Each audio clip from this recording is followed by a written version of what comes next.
관리비와 사용료인데요. 보통 여러분들 그 아파트 고지서 보면은 관리비하고 사용료라고 두 가지가 있잖아요. 관리비는 뭐라고 생각하시면 되냐면은 이 관리단에서 관리 업무를 수행하기 위해서 지출한 비용을 구분 소유자들한테 걷는 거라고 생각하시면 됩니다. 그게 이제 관리비 내용이에요. 그리고 또 사용료라고 하는 거는 반면에 관리단이 지출한 비용이 아니라 관리단이 구분 소유자들이 내야 될 돈을 관리단이 대신 걷어가지고 사업자들한테 주는 금액, 그걸 사용료라고 얘기를 합니다. 예를 들면 전기 사용료 같은 거는 원래 그 전기를 사용하는 구분 소유자분들이 직접 한전에 내야 되는 거잖아요. 근데 그게 너무 복잡하니까 그걸 이제 한때 모아서 관리단이 대신 대납을 하는 겁니다. 그러면서 이제 구분 소유자들부터 걷는 거죠. 그런 의미에서 이 관리비와 사용료 두 가지가 구분이 된다라고 생각하시면 됩니다. 근데 이 구분이 사실 애매한 경우들이 많이 있어요. 어떤 경우들인지 한번 좀 보도록 할게요. 뭐 그 일반 관리비 내용들이 이렇게 쭉 있습니다. 이 급탕비라는 게 뜨거운 물 보내는 그런 부분인데요. 근데 이제 그 아파트도 중앙 난방식이 있잖아요. 중앙 난방식이 하려면은 이제 아파트 입주자 대표이나 관리단에서 난방 비용을 들여서 난방을 해야 될 거 아니에요. 그러니까 그거는 관리단이 비용을 지출하는 거니까 관리비 형태로 걷습니다. 근데 난방 형태 중에서도 지역 난방이 있잖아요. 지역 난방 같은 경우에는 원래는 어떻게 돼요? 지역 난방 업체가 난방을 공급해 주면서 그 지역 난방에다가 구분 소유자 돈을 내야 되는 거잖아요. 근데 그걸 이제 관리단이 모아서 입주자 대표회가 모아서 대신 내주고 걷잖아요. 그렇기 때문에 그 지역 난방에 내는 돈은 사용료에 포함될까요? 관리비에 포함될까요? 사용료에 포함되겠죠. 그래서 이 난방 방식에 따라서도 이 급탕비라든지 또는 뭐 난방비가 관리비에 포함될 수도 있고 또 사용료에 포함될 수도 있습니다. 여러분들한테는 사실 중요한 내용은 아니지만은 그냥 상식적으로 알아두시면 좋을 것 같습니다. 자, 그 다음에 사용료 같은 경우에는 이제 원래 그 공용 부분에 대한 공동 전기료 같은 경우도 원래 구분 소유자들이 나눠서 내야 되는 거죠. 근데 그걸 이제 관리단이 대신 내주니까 그러니까 이제 그 사용료에 포함된다라고 볼 수 있겠죠. 그 외에도 전유 부분 사용료 같은 거, 뭐 이제 전기료, 수신료, 뭐 이런 것들이 이제 사용료에 포함되는 내용들입니다. 자, 그리고 사용료와 관리비를 내기 위해서는 어떤 비용이 발생해야 될 거 아니에요. 근데 그 비용이 발생한다는 얘기는 여러분이 비용이 발생한다는 얘기는 뭘 생각하시면 됩니까? 왜 비용이 발생할까요? 우리 사회에서는 비용이 발생한다는 얘기는 계약을 체결한다라고 생각하시면 돼요. 제가 오늘 그 대전에서 청주를 거쳐가지고 서울까지 왔습니다. 제가 사는 곳이 대전이니까. 근데 그렇게 오면서 그 비용이 많이 들었겠죠. 이제 청주까지 갈 때는 차를 타고 갔으니까 청주에서 오성역까지는 차를 타고 왔고 오성역에서 서울까지는 기차를 타고 왔고 그렇게 비용이 들어갔습니다. 근데 그 비용들마다 다 뭐가 있었을까요? 다 계약이 있었죠. 그 고속도로 이용 계약, 그다음에 철도 이용 계약, 여기서는 또 차를 타고 왔으니까 버스를 타고 왔는데 버스 운송 계약, 그런 다 계약을 체결하겠죠. 그런 계약의 기초에서 비용들이 발생을 합니다. 그래서 이제 위탁관리 수수료는 위탁관리 계약에서 지출하는 비용이고요. 그다음에 공사 도급 계약, 공사비 같은 경우는 관리비에 포함되겠죠. 그런 거 이제 공사 계약이 체결돼야 되고요. 뭐 근로계약 같은 경우에 인건비가 들어가겠죠. 이런 식으로 이제 사용료가 관리비와 사용료가 산출이 되는 겁니다. 뭐 이제 또 아까 말씀드렸지만은 냉난방비 같은 경우가 열수급 계약 같은 걸 체결하면서 사용료가 지출되겠죠. 아파트는 그 냉방비 같은 게 있을까요, 없을까요? 사용료에 없죠. 왜냐하면 전기료에 다 포함돼서 개별적으로 냉방을 하니까. 근데 이 보통 상가 같은 경우에는 이제 중앙 냉방을 하는 경우도 있어요. 그래서 그런 경우는 또 역시 사용료에 포함되는 경우도 있고요. 자, 뭐 이런 여러 가지 항목들이 있다라고 하는 거 여러분들이 기억해 두시면 됩니다. 자, 그 다음에 관리비를 산정하는 방법 같은 경우인데 관리비는 산정은 사용료 같은 경우는 실제 사용량에 따라서 관리비가 부과가 되겠죠. 그리고 이제 그 외의 경우에는 면적에 따라서 부과가 됩니다. 근데 또 그 관리비를 분배하는 가장 중요한 원칙 중에 하나가 사용자 부담의 원칙이라는 게 있어요. 그래서 실제 사용하는 사람이 부담해야 된다라고 하는 원칙도 있습니다. 그래서 그 부분도 되게 어려운데 가장 많이 문제되는 경우 어떤 경우냐면은 1층 소유자의 엘리베이터 사용료 부과, 이 부분이 가장 문제가 되는 경우가 많아요. 우리가 그 주차장이 지하까지 엘리베이터가 지하까지 연결되는 경우가 있잖아요. 그런 경우에는 1층 소유자한테도 그 엘리베이터 전기료를 받아요. 근데 어떤 데는 그렇게 안 돼 있으면은 1층이나 2층한테는 안 받는 경우도 있어요. 3층까지는 뭐 저는 4층에 사는데 걸어 다닙니다. 근데 사용료는 내요. 이제 아파트마다 다 다르겠죠. 그걸 이제 규약으로 정해야 됩니다. 여러분이 이렇게 생각하실지 몰라요. 그걸 국가가 정해줘야지 왜 그 애매하게 분쟁이 발생하게 시민들이 정하라고 하냐, 이렇게 생각하실지 모르는데, 누가 정하는 게 맞습니까? 여러분이 정하시는 게 맞죠. 그래서 어느 정도까지는 감면해주고 어느 정도까지는 부담하도록 하는 게 맞는지. 그리고 이제 이런 문제와 같이 관련해서 어떤 분은 극단적으로 왜 내가 놀이터 수리비를 내가 부담해야 되냐, 이렇게 말씀하시는 분들도 있어요. 근데 그렇게 따지기 시작하면은 정말 우리가 공동생활을 할 때 어디까지 공동비용인지 개별비용인지 알 수가 없잖아요. 너무 또 이렇게 막 따지고 살다 보면은 내가 낸 세금 갖다가 왜 저 사람들이 뭐 복지를 누리냐, 막 이런 얘기까지 나올 수 있잖아요. 그거는 이제 공동체 삶을 살아가는 데 있어서는 그렇게 긍정적인 그런 마인드는 아닌 것 같습니다. 그래서 이제 각 그 아파트가 처한 상황, 집합 건물이 처한 상황에 따라서 어디까지 관리비를 부담하는 게 맞는지, 그런 부분들은 이제 개별적으로 또 정해 주실 필요가 있는 거죠. 그걸 국가가 나서 가지고 획일적으로 정하는 것보다는 구분 소유자들이 자발적으로 모여서 정하는 게 약간 좀 비현실적이긴 하지만은 그게 더 바람직한 방향이긴 합니다. 자, 뭐 이제 이렇게 사용료에 따라서 하는 경우, 요건 여러분들이 제가 다 일일이 설명드리지 않을게요. 한번 읽어보시면 될 것 같습니다. 자, 이제 부당한 관리비인데 이거 전에 한 가지만 더 말씀을 드릴게요. 그 아까 말씀드렸던 것 중에 이 관리비 항목이라는 부분을 쭉 제가 설명을 드렸잖아요. 여기서 2페이지에 걸쳐서 이런 내용들이 나와 있잖아요. 근데 관리비 항목이 왜 중요하냐? 저 관리비 항목에 정해지지 않은 내용들은 관리단이 지출할 수가 없어요. 그리고 지출을 할 때도 반드시 저 항목에 맞춰서 회계 처리를 해야 됩니다. 그런 의미에서 관리비 항목을 법정화한다라고 하는 것은 상당히 중요한 의미를 갖습니다. 근데 아쉽게도 집합건물법에는 관리비 항목들이 정해져 있지 않아요. 공동주택관리법에는 관리비 항목들이 정해져 있는데, 그래서 경우에 따라서는 어떤 관리비 통지서가 날라오는 경우가 있냐면은 관리비 10만 원, 사용료 20만 원 이렇게 날라오는 경우도 있어요. 여러분들이 그걸 받아보면은 관리비가 적절하게 산정됐는지 여부를 알 수 있어요, 없어요? 없죠. 항목별로 나눠져 있어서 와야지, 그래야지 아 이거는 조금 너무 과다한 것 같은데 이건 좀 뭔가 이상한 뭐 괜찮은 것 같은데 이렇게 판단하실 수 있을 거 아닙니까? 근데 집합건물법에는 그런 관리비 항목들이 안 들어가 있다 보니까 약간 좀 관리비 산출이 이제 불합리하게 되거나 또는 명목상에도 없는, 항목상에도 없는 관리비가 지출되는 경우도 있고, 그런 경우들이 있습니다. 그래서 이 부분은 조금 더 보완돼야 될 그런 부분입니다. 이제 앞으로 지금 유통산업발전법에는 이제 그런 관리비 항목들을 집어넣어가지고 그 상가 같은 경우에는 관리비를 지출할 때 엄밀하게 그 틀에 맞춰서 지출하도록 그렇게 법은 만들어졌습니다. 이제 점차적으로 그런 그 관리비 항목들의 세분화 이런 것들이 조금 더 확산될 거라고 생각을 해봅니다. 자, 여러분이 이제 그 관리비, 부당한 관리비에 대해서 어떻게 해야 되느냐? 사실은 부당한 관리비를 딱히 대처하기가 쉽지 않습니다. 제일 좋은 방법은 여러분들이 대표를 잘 뽑으셔서 관리단이 잘 조직이 되고 여러분의 대표자들이 현명하게 관리비를 산출해 나가는 방법이 제일 좋은 방법이겠죠. 근데 여러분도 아시겠지만은 그 여러분의 대표자가 여러분을 위해서 일해주는 경우, 그렇지 않은 경우들이 많이 있죠.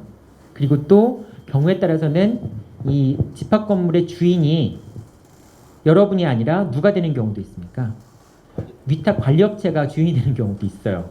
그래서 여러분이 그런 경우 보셨어요? 저는 워낙 상담하면서 많이 들었는데, 위탁 관리업체한테 가서 우리 관리비 어떻게 산출된 건지 좀 보자, 관리비 어떻게 지출한 건지 보자라고 하면은 위탁 관리업체가 제일 먼저 하는 게 영업비밀이라고 합니다.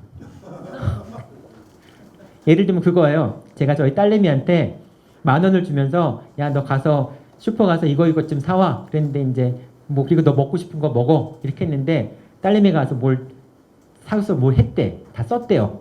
근데 그 내역 좀 보자라고 하니까 사생활 침해다 막 이렇게 주장해요. 마찬가지예요. 내가 심부름을 시킨 사람이 나한테 알려줄 의무가 있잖아요. 어떻게 돈을 사용했는지. 근데 위탁관리업체가 영업비밀이라고, 회사의 기밀이라고 그걸 안 알려줍니다. 참 한심한 일이죠. 이제 그런 일들이 생기는 경우에 과연 부당한 관리비를 어떻게 대처해야 되는가라는 부분들이 문제가 많이 됩니다. 제일 좋은 거는 일단은 관리비가 부당한지 아닌지를 알아야 될 거 아니에요. 그럼 자료를 받아봐야 되겠죠. 여러분이 관리인한테 자료를 요청할 수 있습니다. 근데 여러분이 최종 목적은 관리인도 여러분과 같은 이웃이잖아요. 그러니까 그분들이 사실 잘 모르죠. 대표자긴 하지만은 결과적으로 그 업무를 처리하는 거는 위탁관리업자가 업무를 처리하는 경우들이 많이 있죠. 자치관리라고 한다면은 그 자치관리를 주관하고 있는 그런 소장님이나 이런 분들이 잘 알고 계시죠. 그래서 그런 분들한테 자료를 달라고 해야 되는데 여러분이 직접 가서 자료를 달라고 하면은 그분들이 자료를 안 줍니다.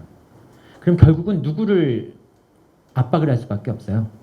관리인을 압박을 할 수밖에 없죠. 그래서 여러분의 대표자를 압박을 해서 그 여러분의 대표자가 위탁관리업체한테 정보를 받아내서 여러분들한테 제공해 주도록. 그래서 정보를 안 준다는 얘기는 뭡니까?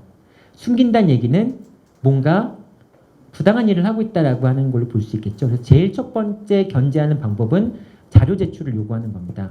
자료 제출도 집합건물법에서는 관리단의 사무 집행을 위한 분담 금액과 비용의 산정 방법, 징수, 지출, 적립 내역에 관한 사항들을 제공하도록 돼 있어요. 그냥 우리 얼마 걷었고 얼마 지출했다 이런 식으로 총액으로 얘기하면 안 됩니다. 그러니까 자세한 정보를 요청하시는 게 제일 첫 번째고요. 여러분이 그럴 때 뭘 들이대야 되겠어요? 이 조문을 가져가셔야 됩니다. 핸드폰을 들고 가시든 출력하러 가시든 야 집합건물법에 이렇게 하라고 돼 있다. 그러면서 맨 뒤쪽에 과태료 규정도 있다. 그렇게 일단 먼저 윽박을 질러야 됩니다. 물론 여러분이 그 잘 뽑은 관리인분들한테는 이런 걸 할 필요가 없겠죠. 근데 그 관리인분은 이 조문을 들고 위탁업자한테 가야 됩니다. 야 니들이 나한테 정보 안 주면은 나 구분소유자들한테 이렇게 과태료 물리게 생겼다. 관리인한테 과태료를 하는 거지 어떤 그 집합건물에다가 과태료를 하는 게 아니라 네. 관리인한테 네. 할 수 있는 거죠. 할 수 있는 거죠. 근데 그거는 이제 실제로 부과되는 경우는 많지 않지만은 이 규정이 있음으로 인해서 관리인이 위탁관리업체한테 정보를 받아서 구분소유자들한테 해줄 수 있는 그런 기회가 좀 더 넓어졌다. 열렸다라고 생각하시면 됩니다. 이것만 가지고 해결되는 건 아니에요. 하지만은 최소한 이 규정이 없을 때보다는 훨씬 여러분들한테 많은 도움이 될 수 있죠. 자, 두 번째는 일단 정보를 청구한 다음에는 그 다음 두 번째는 관리비를 안 내는 방법입니다. 너무 대책이라고 하기엔 좀 진짜 대책 없는 대책이죠.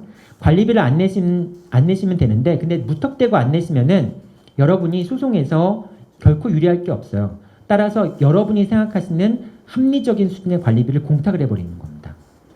그러면은 판사가 볼 때 아, 이 구분 소유자는 그래도 뭔가 자기 나름대로 최선을 다해서 내려고 했는데 관리인이 너무 또는 위탁관리업체가 너무 과도한 관리비를 걷는 게 아닌가라는 식의 그 충분히 그 주장을 할 수 있는 그런 길이 열리게 됩니다. 그래서 일단은 공탁을 하던가 또는 일단 관리비를 납부하면서 정상적인 자료 제출을 하기 전까지는 관리비를 납부할 수 없다라는 주장을 하시면 됩니다. 혹시 이제 위탁관리업체나 관리단 차원에서 소송이 들어오면은 그때 가서 이제 관리비의 적정성 여부를 다투셔도 되겠죠. 물론 먼저 선제적으로 관리비 채권이 부존재한다. 뭐 예를 들면은 관리비가 100만 원이 부과가 됐는데 20만 원만 적정한 관리비고 80만 원은 적정한 관리비가 아니다라고 하는 관리비 부존재 확인 해소를 먼저 제기하실 수도 있습니다. 근데 여러분이 아시겠지만 소송 제기한다는 게 쉬운 일이 아니잖아요. 어제 권 변호사님 말씀 주셨죠? 상담하는데 20만 원이래잖아요. 그거 어떻게 만납니까? 변호사들. 뭐 상담만 해서 그게 끝나면 또 20만 원 낼 수도 있겠죠. 근데 그것도 안 되잖아요. 그러다 보니까 여러분이 먼저 소송을 제기하시는 것보다는 일단 같이 연대해서 여러분들이 대응하시는 게 중요합니다. 그리고 이제 그렇게 들어오면은 그 연대하신 분들끼리 조직적으로 움직이는 게 여러분들 권익을 찾는 데 있어서 참 도움이 됩니다. 자, 그 다음에 또 한 가지는 그 관리비 연체를 해서 단전 단수하는 경우 있죠. 단전 단수는 엄격하게 이루어져야 됩니다. 첫 번째는 단전 단수를 하려면은 규약의 정함이 있어야 돼요. 규약의 정함이 없이 단전 단수를 하는 건요, 그건 안 됩니다. 그건 타인의 사유 재산을 침해하는 거나 마찬가지예요. 그래서 일단 규약이 있어야지만 규약이 있다는 얘기는 뭡니까? 내가 이런 제재를 가하는 걸 감수하겠다라는 데 동의한 거나 마찬가지예요.